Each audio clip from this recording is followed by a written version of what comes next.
आज हम लोग कक्षा 11 हिंदी काव्य के बारे में अध्ययन करेंगे, जिसमें से कि हम लोग तुलसीदास जी के बारे में तुलसीदास जी के रचनाओं का वर्णन कर रहे थे, जिसमें है भरत महिमा। तो भरत महिमा के हमने कुछ दोहा, छंद, जैसे छंद में दोहा, सोरठा, चौपाई का व्याख्या किया। आज हम जो है शेष चौपाई के बारे में जो है बात करेंगे।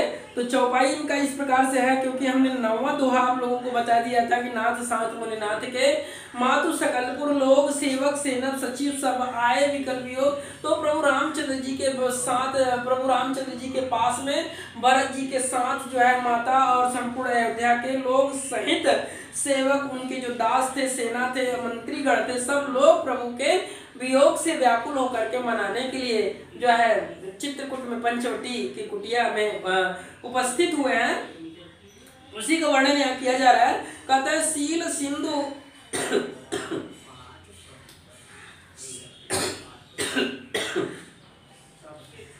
सील सिंधु सुन गुरु आगवनु सिय समीप राखेरि पुदवनु चले सवेग राम तेहि काला धीर धर्म धुर दीन दयाला गुरु देख सानुज अनुरागा दंड प्रणाम करण प्रभु लागा मुनिवर धाई लिए उरलाई प्रेम उमगी भेटे दो भाई प्रेम पुलग केवट कही नामो किन्न दूर से दंड प्रणामो राम सखा ऋषि वरवस भेटा जनु मह लूटत स्नेह समेटा रघुपति भगत मंगल मूला असवर नव नव सराय शुर वर्ष फूला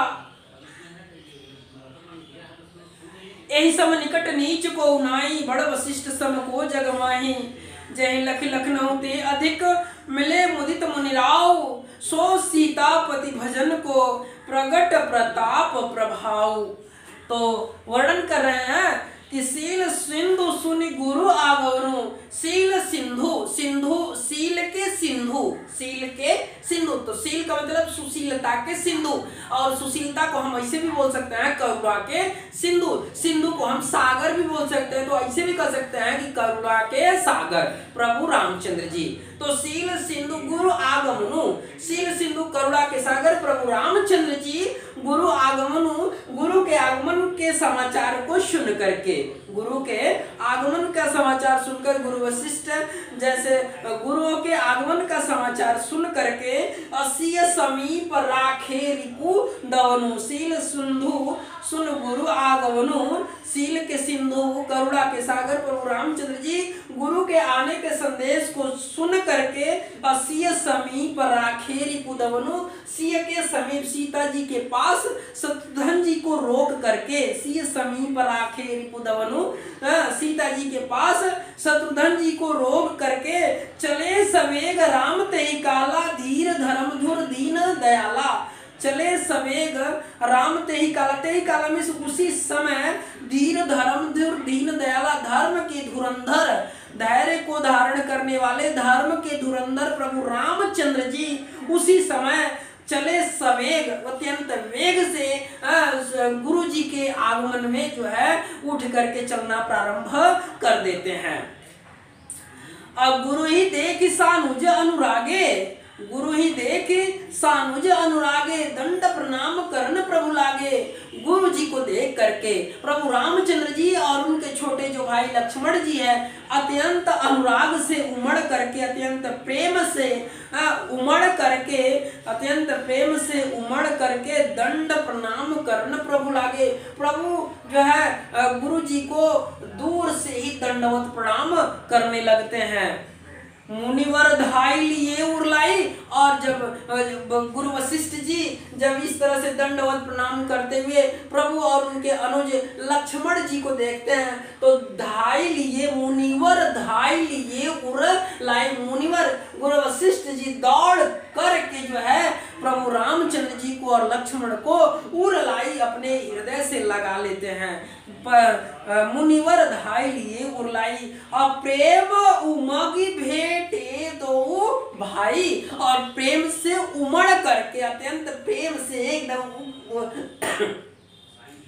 उत्सुक होकर के, प्रेम से उमड़ करके एकदम दोनों भाई उनसे गले मिलते हैं, उनसे जो है एकदम मुलाकात करते हैं। कहते हैं प्रेम पुलक के वट कही नामो, प्रेम से पुलकित होकर के, प्रेम से पुलकित होकर के केवट कही नामू केवट अपना नाम लेकर के गुरु जी को प्रणाम किन दूर ते दंड प्रणाम दूर से ही गुरु जी को का अपना नाम लेकर के कहता है कि हे गुरुवर केवट का प्रणाम आपको स्वीकारा हो। इस तरह से दूर से ही जो है राम के सखा जो है निषाद राज गुरु जी को प्रणाम करते हैं। प्रेम पुलक केवट कही नामू अकिन्ह दूर ते दंड प्रणाम, दूर से ही उन्हें दंडवत प्रणाम करते हैं। अपना नाम लेकर दूर से ही दंडवत प्रणाम करते हैं। इधर राम सखार इस बरबस भेटा और जनुमहि लूटत स्नेह समेटा। राम सखा, राम के सखा निषाद राज ऋषि बरबस भेटा, ऋषि से एकदम बरबस क्या करते हैं, भेंट करते हैं। और जनुमहि लूटत स्नेह समेटा, जनु मने का मतलब ये होता है कि मानो ऐसा प्रतीत होता है कि उन्होंने गिरते हुए प्रेम को उन्होंने अपने पात्र को रख करके पहले से ही क्या कर लिया हो, समेट लिया हो, उसे गिरने न दिया हो। मही लूटत, मही का मतलब धरती पर गिरने से उन्होंने पहले से उसे पहले समेट लिया हो, उठा लिया हो, गिरने न दिया हो। रघुपति भगति सुमंगल मूला, रघुपति भगत भगवान राम की जो भक्ति है वह सुमंगल मूला, समस्त कल्याण का वो क्या है, मूल है, वह जड़ है। और नभ सराही सुर बरसई पूला, नभ मतलब आकाश से जितने भी देवगण हैं उनकी सराहना करते हुए, प्रशंसा करते हुए, प्रशंसा करते हुए उनके ऊपर पुष्प की वर्षा करते हैं।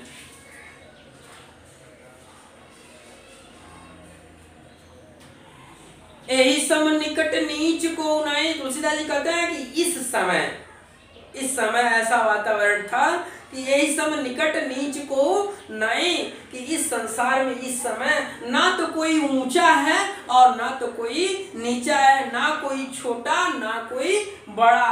अब बड़ वशिष्ठ सम को जगमाई, इस संसार में गुरु वशिष्ठ से बड़ा कोई संसार में नहीं है। कि उनके लिए ना तो कोई बड़ा है ना कोई छोटा है, इस प्रकार के विचार को रखने वाला गुरु से बढ़कर के इस संसार में कोई गुण बड़ वशिष्ठ सम को जग माई, इस संसार में गुरु वशिष्ठ से बढ़कर के कोई नहीं है। जेहि लख लखनऊ ते अधिक, जिसे देख करके लख करके, जिसे लख करके लखनऊ ते अधिक, लक्ष्मण जी से भी अधिक मिले मुदित मुनिराव, जितने भी मुनिगण थे प्रसन्न दिखाई दिए, लक्ष्मण से भी ज्यादा प्रसन्नचित जिसे देख करके मुनिगण प्रसन्नचित दिखाई दिए। सो सीतापति भजन का, यह सीतापति प्रभु रामचंद्र जी के भजन का प्रगट प्रताप प्रभाव, एकदम प्रत्यक्ष उनके प्रताप का प्रभाव क्या हो रहा था, दिखाई दे रहा था। तो इस तरह से आप लोगों का ये जो छंद था, छंद में दोहा, सोरठा, चौपाई था, यह विधिवत हमने इसका जो है व्याख्या कर दिया है। इसमें विधिवत आपका व्याख्या कर दिया है। इसमें जो रस है वो शांत है और गुण जो है प्रसाद है, और अलंकार जो है वो अनुप्रास अलंकार है, कहीं रूपक अलंकार है तो कहीं उत्प्रेक्षा अलंकार की छटा दिखाई देती है। और छंद में आपका जो चौपाई है, इस तरह से हमने समस्त जो है भारत महिमा के दोहा, सोरठा और चौपाइयों का व्याख्या कर दिया है। अब हम नेक्स्ट आगे वाले वीडियो में अब हम लोग लंका दहन कवितावली से लिए गए जो है